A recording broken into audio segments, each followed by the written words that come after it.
Assalamualaikum warahmatullahi wabarakatuh. Selamat pagi anak-anak. Berjumpa kembali dengan saya Denny Magna Anugrah. Kita hari ini belajar mengenai komunikasi dan kolaborasi dalam jaringan. Seperti biasanya jangan lupa masuk ke website Simdik dulu. simdik-smkn2boyolangu.blogspot.com. Nanti tampilannya akan seperti ini. Pilih di materi Simdik. Nah, ini pembahasan kita kali ini. Langsung saja. Bab 1, komunikasi dan kolaborasi dalam jaringan. Komunikasi merupakan cara manusia untuk menyampaikan informasi. Menurut Kamus Besar Bahasa Indonesia, komunikasi adalah pengiriman dan penerimaan berita atau pesan dari dua orang atau lebih supaya pesan yang dimaksud bisa dipahami. Pada dasarnya, komunikasi merupakan proses dua orang atau lebih melakukan pertukaran informasi yang saling dipahami. Komunikasi tidak terbatas pada penggunaan bahasa verbal, tetapi juga terkait dengan ekspresi, bahasa tubuh, seni, dan teknologi. Komunikasi terjadi jika saya berbicara, Anda mengerti, dan sebaliknya jika Anda yang berbicara, saya mengerti. Kemampuan seseorang berkomunikasi diukur dari tingkat akurasi informasi atau pesan yang dikirim oleh komunikator atau pengirim informasi, kemudian dapat diterima oleh komunikan, penerima informasi, dan sebaliknya. Hal tersebut juga menjadi ukuran seberapa mahir kita berkomunikasi. Mengasah dan mengembangkan kemahiran berkomunikasi dalam kehidupan keseharian sangatlah penting. Kemahiran berkomunikasi dapat membantu dalam kehidupan seseorang, baik dalam kehidupan sosial maupun kehidupan profesional. Kemampuan mengomunikasikan pesan atau informasi secara jelas, akurat, seperti yang dimaksudkan di atas merupakan salah satu kecakapan hidup. Kemampuan berkomunikasi juga harus diiringi dengan kemampuan berkolaborasi, terutama dalam jaringan. Kolaborasi dalam jaringan tidak hanya sebatas bekerja secara sama-sama, tetapi dituntut toleransi dalam menerima ide atau gagasan dan manajemen penyelesaian tugas dalam jaringan dalam menyelesaikan permasalahan. Untuk membekali peserta didik ketika dalam jaringan, berkomunikasi dan berkolaborasi, berbagi informasi atau berinteraksi dengan orang lain di belahan bumi lain, perlu dibekali dengan etika sebagai warga digital. Dalam materi kewargaan digital atau digital citizenship. Nah, ini yang akan kita bahas. A. Kewargaan digital atau digital citizenship. Kewargaan digital tidak sekadar mengajarkan menggunakan sebuah alat, melainkan sebuah cara untuk mempersiapkan diri menjadi bagian dari warga digital dalam memanfaatkan teknologi. Menurut Mike Ribble, penulis bahan ajar Digital Citizenship in School. Konsep kewargaan digital. Manusia sebagai makhluk sosial tidak dapat menghindari diri dari kebergantungan pada orang lain. Setiap kali seseorang berinteraksi dengan orang lain, dia harus menjaga etika bersosialisasi. Dalam kehidupan nyata, seseorang wajib menghormati privasi, hak dan kewajiban, serta kepantasan atau norma yang berlaku. Perilaku serupa wajib diterapkan saat menggunakan teknologi komunikasi dalam jaringan atau daring. Era teknologi saat ini, seorang menggunakan media komunikasi internet yang mempermudah berkomunikasi, menyampaikan pendapat dan opini, mencurahkan perasaan, bahkan mempublikasikan informasi pribadi.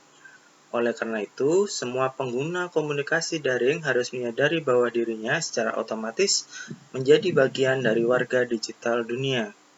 Namun, dunia maya yang tidak mempertemukan individu-individu secara langsung dapat mendorong menipisnya bahkan hilangnya norma kesantunan dan etiket dalam berkomunikasi.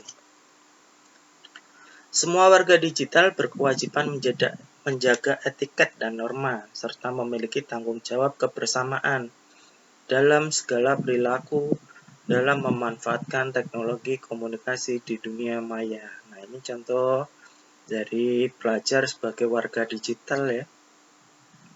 Ini sumbernya dari dokumen Kemendikbud.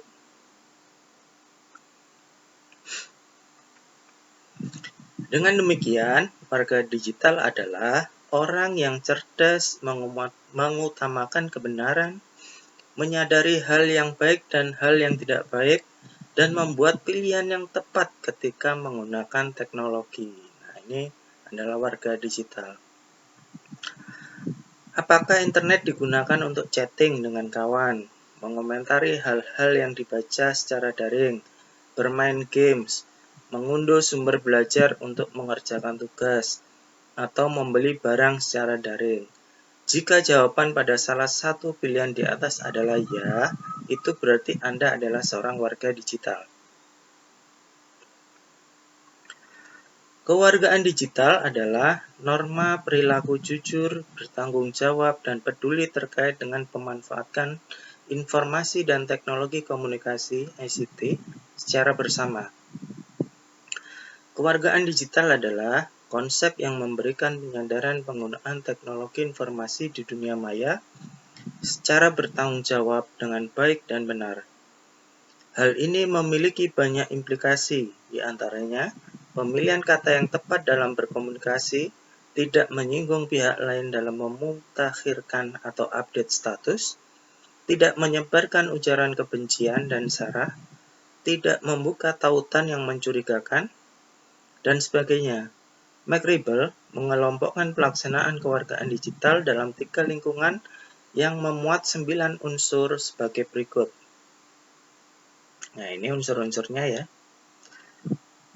Di situ adalah siswa sebagai warga digital dunia, kemudian di dalamnya ada lingkungan belajar yang terdiri dari literasi digital, komunikasi digital, akses digital. Kemudian di dalam lingkungan sekolah itu ada keamanan digital, etika digital, hak dan kewajiban digital. Kemudian di luarnya lagi ada lingkungan luar sekolah ya. Di situ ada kesehatan digital, transaksi digital, ada hukum digital. Ini adalah lingkungan digital berdasarkan dari dokumen Kemendikbud ya, sumbernya dari dokumen Kemendikbud. Ini menurut dari McRibble. Kita baca lebih lanjut. Nah, ini kita bahas satu persatu. Lingkungan belajar. Informasi dan teknologi komunikasi telah menjadi bagian dari lingkungan pembelajaran. Pemanfaatan ICT untuk mencari informasi, data, maupun rujukan untuk keperluan pembelajaran, beberapa unsur yang perlu diperhatikan adalah sebagai berikut. Yang pertama, akses digital. Mengakses fasilitas ICT adalah hak dasar setiap warga digital. Namun tidak semua orang memiliki kesempatan yang sama untuk mengakses fasilitas tersebut. Bahkan, banyak yang masih memperjuangkan hak tersebut. Kesenjangan tersebut antara lain disebabkan oleh status ekonomi, disabilitas, maupun keterbatasan infrastruktur di lingkungan tersebut. Seseorang atau sekelompok orang yang tidak memiliki akses terhadap fasilitas ICT akan mengalami kejutan budaya ketika harus berinteraksi dan berkomunikasi dengan pengguna fasilitas ICT yang mampu memanfaatkan media-media baru yang selalu dibanjiri informasi-informasi terkini. Seiring perkembangan teknologi, akses digital makin mudah diperoleh. Tantangan selanjutnya adalah pemanfaatan akses digital secara cerdas dan bertanggung jawab dalam rangka kebersamaan sebagai warga digital dalam dunia maya. Kemudian berikutnya, komunikasi digital. Perkembangan teknologi digital telah mengubah sikap seseorang dalam berkomunikasi. Berbagai bentuk komunikasi digital telah tersedia seperti email, SMS, chatting, forum, dan berbagai bentuk lainnya yang memungkinkan setiap individu untuk terus dapat terhubung dengan individu lainnya. Setiap warga digital mengetahui berbagai jenis komunikasi menggunakan berbagai media digital. Warga digital juga diharapkan mengetahui kelebihan dan kekurangan dari setiap jenis media komunikasi tersebut, sehingga dengan cerdas dapat memilih penggunaan media yang tepat sesuai dengan kebutuhan. Kemudian berikutnya literasi digital. Salah satu aspek pembicaraan yang penting terkait dengan teknologi adalah memahami cara kerja teknologi, sehingga dapat digunakan dengan cara yang paling tepat. Teknologi ini telah mencakup hampir seluruh spektrum kehidupan manusia, sehingga cara memahami teknologi harus diajarkan dalam dunia pendidikan. Dengan demikian, teknologi menjadi konten dalam pembelajaran, sekaligus menjadi media sebagai alat bantu dalam pembelajaran. Literasi digital merupakan proses pembelajaran mengenai teknologi dan pemanfaatannya. Menghadapi munculnya berbagai teknologi baru sebagai warga digital, diharapkan dapat segera menyesuaikan sehingga tidak terpaku pada satu jenis teknologi yang sudah ada. Selalu mempertimbangkan dengan cerdas media yang paling tepat sesuai dengan kebutuhan. Kemudian yang B, di lingkungan sekolah, hak dan kewajiban. Sebagai sesama warga digital yang menggunakan teknologi dan sumber daya yang sama secara bersama, setiap warga digital memiliki hak dan kewajiban yang sama berdasarkan kesepakatan norma. Setiap warga digital memiliki hak atas privasi maupun kebebasan berbicara. Akan tetapi, setiap warga digital juga memiliki kewajiban untuk menghormati privasi orang lain, maupun berbicara tanpa menyakiti perasaan orang lain. Perlu diingat bahwa setiap negara mengatur hak dan kewajiban warga negaranya dalam berinteraksi menggunakan perangkat digital. Untuk itu, sebagai warga negara Indonesia, Anda juga harus memperhatikan hukum yang berlaku di Indonesia dan dimanapun Anda berada. Kemudian berikutnya etika digital. Seringkali penggunaan teknologi digital tidak memahami, bahkan tidak memedulikan etiket dalam penggunaan teknologi. Banyak pihak yang memanfaatkan konsep produk atau layanan digital tanpa memedulikan aturan serta tata krama penggunaannya.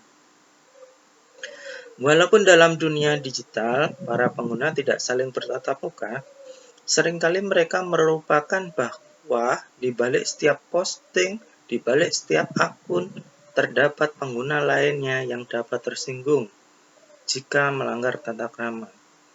Etiket digital bertujuan untuk menjaga kenyamanan perasaan pengguna lainnya.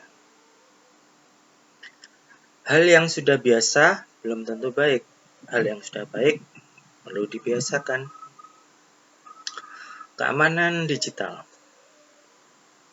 Dalam dunia nyata, kita membangun pagar, mengunci pintu, menambahkan alarm di rumah kita dengan alasan keamanan. Hal yang sama juga perlu diterapkan dalam dunia digital, seperti menginstal antivirus, firewall, membackup data, dan menjaga data sensitif seperti username dan password. Setiap orang harus berhati-hati dan melindungi informasi dan data dari perbuatan pihak yang tidak bertanggung jawab. Lingkungan di luar sekolah, yaitu hukum digital. Hukum digital mengatur etiket penggunaan teknologi dalam masyarakat. Warga digital perlu menyadari bahwa mencuri ataupun mengubah data diri maupun karya digital orang lain merupakan perbuatan melanggar hukum. Contoh perbuatan yang melanggar hukum antara lain mencuri identitas orang lain, plagiarisme, menyebarkan virus, ataupun meretas laman website. Hukum yang terkait dengan aktivitas warga digital dikenal dengan nama hukum cyber atau cyber law. Di Indonesia, hukum yang terkait dengan kegiatan digital menyangkut 5 aspek. Yang pertama, aspek hak cipta. Yang kedua, aspek merek dagang. Yang ketiga, aspek fitnah dan pencemaran nama baik. Yang keempat, aspek privasi. Yang kelima adalah aspek yurisdiksi dalam ruang cyber. Berikutnya adalah transaksi digital. Perangkat digital juga menyediakan fasilitas yang memudahkan seseorang berbelanja atau bertransaksi secara daring. Berbagai situs jual beli dapat dengan mudah diakses seperti bukalapak.com, olx.co.id, fgb.kaskus.co.id, tokopedia.com, dan berbagai toko daring lainnya. Transaksi juga dapat dilakukan dengan mudah secara elektronik, misalnya melakukan pembelian pulsa melalui automatic teller machine atau ATM, pembelian token listrik, atau pengiriman uang melalui internet banking. Mudahnya akses dan makin tingginya tingkat kesadaran masyarakat dalam memanfaatkan teknologi komunikasi ikut mendorong tumbuhnya pasar jual beli dan transaksi daring di Indonesia. Dalam proses tersebut, penjual dan pembeli perlu menyadari kelebihan dan resiko yang didapatkan dari jual beli atau transaksi daring. Kecepatan bertransaksi, kemudahan akses, kemudahan memperbandingkan spesifikasi dan harga produk atau layanan, merupakan beberapa kelebihan transaksi daring. Risiko yang mungkin muncul antara lain penipuan, perbedaan kualitas barang yang dikirim, jangka waktu pengiriman, atau legalitas barang yang diperjualbelikan. Kesehatan digital. Di balik manfaat teknologi digital, terdapat beberapa ancaman kesehatan yang perlu diperhatikan, seperti kesehatan mata, kesehatan telinga, kesehatan tangan, bahkan keseluruhan badan. Tidak hanya kesehatan fisik, kesehatan mental dapat juga terancam jika tidak mengatur penggunaan teknologi digital secara proporsional. Dengan mempelajari kewargaan digital, berarti mempelajari teknologi untuk membantu tetap aman baik di dalam atau di luar sekolah. Mempelajari manfaat dan risiko dunia maya agar membantu tetap aman ketika menggunakannya. Menjadi warga digital yang percaya diri atas segala tindakan yang dilakukan.